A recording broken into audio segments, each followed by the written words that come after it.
కేంద్ర ప్రభుత్వం దాదాపు 50 లక్షల కోట్ల రూపాయల బడ్జెట్ను ప్రతిపాదించింది. అలాగే రాష్ట్ర ప్రభుత్వం కూడా 3 లక్షల కోట్ల రూపాయల బడ్జెట్ని ప్రతిపాదన చేసింది. అయితే ఆ బడ్జెట్లో కేంద్ర బడ్జెట్ కానీ రాష్ట్ర ప్రభుత్వం ప్రవేశపెట్టినటువంటి బడ్జెట్ కానీ ప్రజల యొక్క ఆకాంక్షలు అలాగే ప్రజలకు సంబంధించినటువంటి సమస్యలని పరిష్కారం చేయడానికి కావాల్సినటువంటి ప్రతిపాదనలతో ముందుకొచ్చినట్టుగా లేదు. ప్రజా సంక్షేమానికి, సామాజిక న్యాయానికి, అలాగే అభివృద్ధికి సంబంధించినటువంటి అనేక అంశాలను విస్మరించి కార్పొరేట్లకి, పెట్టుబడిదారులకి, బడా సంస్థలకి ప్రయోజనం చేకూర్చేలాగా ఈ బడ్జెట్లు ఉంటున్నటువంటి విషయం మనందరికీ తెలుసు. ఈ బడ్జెట్లను పరిశీలిస్తే కూడా ఇదే అంశాలు స్పష్టంగా కనిపిస్తున్నాయి.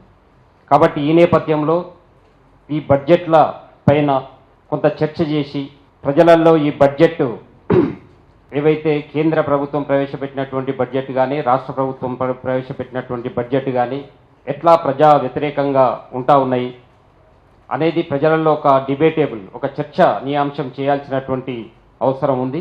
ఎందుకంటే ప్రజలు బడ్జెట్ ద్వారా ఏదో వస్తుంది అనేటువంటి ఆశలతో ఉంటారు ప్రతి బడ్జెట్ ప్రవేశపెట్టినప్పుడు.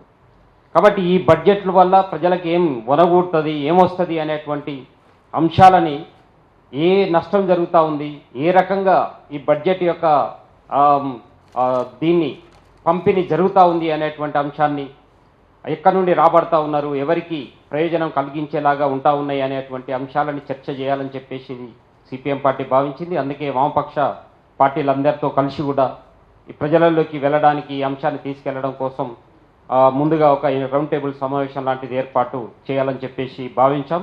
దీనికి వచ్చినందుకు మీ అందరికీ కూడా పార్టీ రాష్ట్ర కమిటీ తరఫున ప్రత్యేకమైనటువంటి ధన్యవాదాలు తెలియజేస్తూ, ఇప్పుడు ఈ బడ్జెట్ పైన ఒక తీర్మానం అలాగే దీనిపైన చర్చని ప్రారంభించడానికి పార్టీ రాష్ట్ర కార్యదర్శి కామ్రేడ్ జాన్ వెస్లీ గారిని కోరుతా ఉన్నాం.